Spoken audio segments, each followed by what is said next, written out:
So இன்னைக்கு நம்ம தக்காளி வந்து பேப்பரில் நடவு பண்ணுறத பார்க்க போகிறோம். நார் வந்து எடுத்துகிட்டு வந்து பேப்பரில் நடுறதுக்கு ஒரு 5 நாள் வந்து வெயிலில் வச்சுருந்தோம். இப்போ அந்த நார் வந்து எந்தளவுக்கு குவாலிட்டி இருக்குன்னு பார்க்கலாம்.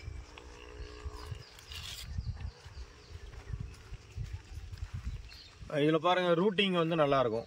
இப்போ இந்த அளவுக்கு வந்து நம்ம இந்த அளவுக்கு மண்ணில் வந்து நம்ம உள்ளே வைக்கணும். அப்போ என்ன ஆகுனா இந்த ரூட்டிங் வந்து நல்லா க்ளீனாக வரும். ஸோ வெயிலில் வந்து ஓப்பன் வெயிலில் வச்சு தண்ணி போடும் பொழுது இந்த மாதிரி ரூட்டிங் நிறையா வரும். செடி வந்து டேமேஜ் ஆகாது. ரெண்டாவது, இந்த நாற்றங்கள் வாடல் நோய் இருக்கிற செடிலாம் வந்து இந்த வெயில் வைக்கும் போது சீக்கிரம் செத்து போயிடும். அதெல்லாம் நம்ம பிடுங்கி வச்சுட்டு க்ளீனாக வந்து ஃபில்டர் பண்ணி போட்டுக்கலாம். பாருங்கள், எல்லா நாருமே அப்படி தான் இருக்குது. ஸோ இந்த மாதிரி இருக்கணும் கம்பல்சரி. இந்த மாதிரி இருந்தால் மட்டும்தான் நார் என்னாகும், நல்லா குவாலிட்டியாக இருக்கும். எல்லா நாருமே அந்த மாதிரி தான் இருக்கும். பாருங்கள், 4 நாள் ஓப்பன் வெயிலில் வச்சு தண்ணி போடணும். காலையில், மதியம், சாயந்தரம் அந்த மாதிரி போட்டிங்கன்னா க்ளீனாக இருக்கும். ஸோ இப்போ வந்து டபுள் சைடு வந்து நார் நடுறாங்க தக்காளி.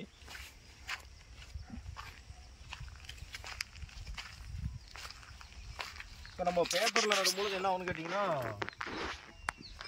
இந்த ஹைட்டு வந்து பார்த்தீங்கன்னா கொஞ்சம் இருக்கணும். ஹைட்டு கம்பல்சரி இருக்கணும். பேப்பரில் நடும்போது ஹைட் இருக்கணும் நார். ஏன்னா ரொம்ப உள்ளே போகும்போது என்ன ஆகுனா இந்த பேப்பர் வந்து சைடில் வந்து சுற்றுரும். அப்படி இருக்கக்கூடாது. எடுத்துகிட்டு வர நம்ம நார் நடும்பொழுது இந்த மாதிரி பண்ணிவிட்டு இந்த மாதிரி நட்டுக்கணும். ரெண்டாவது, நம்ம கொஞ்சம் வந்து மண் இந்த லைன் வந்து பார்த்தீங்கன்னா இப்படி போட்டுக்கணும். இதுக்குள்ளே வந்து இப்படி மண் வந்து இப்படி போட்டுக்கணும். எதுக்காக அப்படி போட்டுக்கணும்னு கேட்டிங்கன்னா, இந்த பேப்பர் வந்து சுற்றி வந்து இந்த செடியை வந்து சுடக்கூடாது. பெரும்பாலும் பேப்பரில் போடுறீங்க. இப்போ இந்த நம்ம கிருஷ்ணகிரி மாவட்டத்தை தவிர சேலம், நாமக்கல் இந்த மாதிரி வேறு டிஸ்ட்ரிக்டில் போடும்பொழுது என்ன ஆகுனா பேப்பரில் வந்து நிறையா செடி வந்து செத்துடும். அது காரணம் என்னென்னு கேட்டிங்கன்னா, ரொம்ப சின்ன நாரை கொண்டு வந்து நடுறது. ரெண்டாவது, இந்த சென்டரில் பாயிண்டில் வந்து நடமாட்டாங்க. செடியை வந்து இந்த ஹோல்ஸ் இருக்குது பாருங்கள், இந்த ஹோல்ஸு நடு சென்டரில் வந்து நடவே மாட்டாங்க. இந்த கார்னரில் நட்டுருவாங்க, இல்லை இந்த கார்னரில் நட்டுருவாங்க. அப்படி நடும்போது என்ன ஆகுனா இந்த பேப்பர் வந்து க்ளீனாக சுட்டுரும். அதனால் நடு சென்டரில் வைக்கணும். ப்ளஸ் வந்து மண் வந்து பார்த்திங்கன்னா இந்த மாதிரி சமமாக இருக்கணும். பேப்பரில் சமமாக இருக்கும்பொழுது தான் இந்த இடத்துல நட்டிங்கன்னா செடி வந்து சாகாது, தண்ணி வந்து கரெக்டாக பாசிங் ஆகும், பேப்பரும் வந்து சுடாது. தக்காளி நடும் பொழுது பேப்பர் நட்டோம்னா ஒரு 23 நாள் நார் எடுத்துகிட்டு வந்து ஒரு 5 நாள் வெயிலில் வச்சு அப்புறமா நட்டிங்கன்னா இந்த மாதிரி குவாலிட்டியான சீட்லிங் எடுத்துகிட்டு வந்து நடும்பொழுது நல்லா குவாலிட்டியாக உங்களுக்கு வந்து வெள்ளாமை கிடைக்கும்.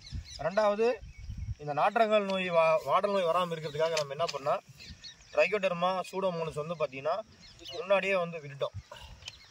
தோட்டத்தில் வந்து ஒவ்வொரு லிட்டர் வந்து தண்ணியில் விட்டுட்டோம். அதுக்கப்புறம் ரைசோ பாக்டீரியாவில் ஒரு 100 கிராம் வந்து ரைசோ பாக்டீரியாவை நாங்கள் என்ன பண்ணால், மைக்ரோவைரஸா வந்து மைக்ரோவைரஸா வந்து என்ன பண்ணோம், தண்ணியில் வந்து ஒரு 100 லிட்டரில் கலந்து அப்படியே ட்ரேவோட, அதாவது இந்த ட்ரேவோட தண்ணியில் உள்ளே வச்சு எடுத்துக்கிட்டோம். அது எதுக்குன்னு கேட்டிங்கன்னா, இந்த வேர் ரொம்ப துரிதமாக வரதுக்காகவும் செடிக்கு வந்து எந்த ஒரு வேர் சம்பந்தமான எந்த ஒரு நோயும் வராமல் இருக்கிறதுக்காக அதையும் பண்ணோம்.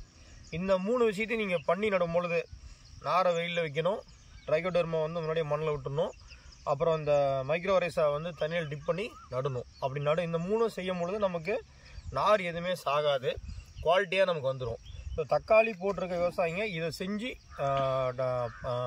இதை வந்து செய்யுங்க. இதை செஞ்சு பண்ணுங்கள், நார் வந்து சாகாது.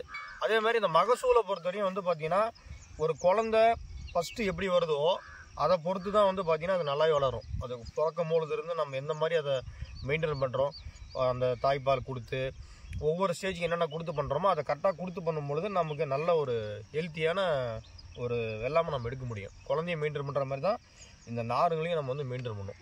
அப்படி மெயின்டைன் பண்ணும்போது நமக்கு வந்து நல்ல மகசூல் கிடைக்கும். ஸோ விவசாயிங்க மறக்காமல் இந்த 3 விஷயத்தையும் பண்ணி தக்காளி நடவு பண்ணுங்கள், எக்ஸலண்ட்டாக வரும். ஸோ இப்போ 5 நாளுக்கு அப்புறமா நம்ம இதுக்கு வந்து ட்ரென்ச்சிங் தர போகிறோம். அதையும் நான் உங்களுக்கு அப்டேட் கொடுக்குறேன். வாரம் ஒரு மருந்து அடிக்க போகிறோம், ஒரு ட்ரென்ச்சிங் கொடுக்க போகிறோம். அதை ரெகுலராக நான் உங்களுக்கு வந்து அப்டேட் பண்ண போகிறேன். ஸோ இந்த ஆரம்பம் முதல் இந்த தக்காளி நார் முடிகிற வரையும் நான் உங்களுக்கு அப்டேட் கொடுக்குறேன் வாரம் ஒரு டைமு. ஸோ மறக்காமல் இப்போ போட்டிருக்க தக்காளிக்கு இந்த இதை வந்து அப்படியே ஃபாலோ பண்ணிக்கோங்க.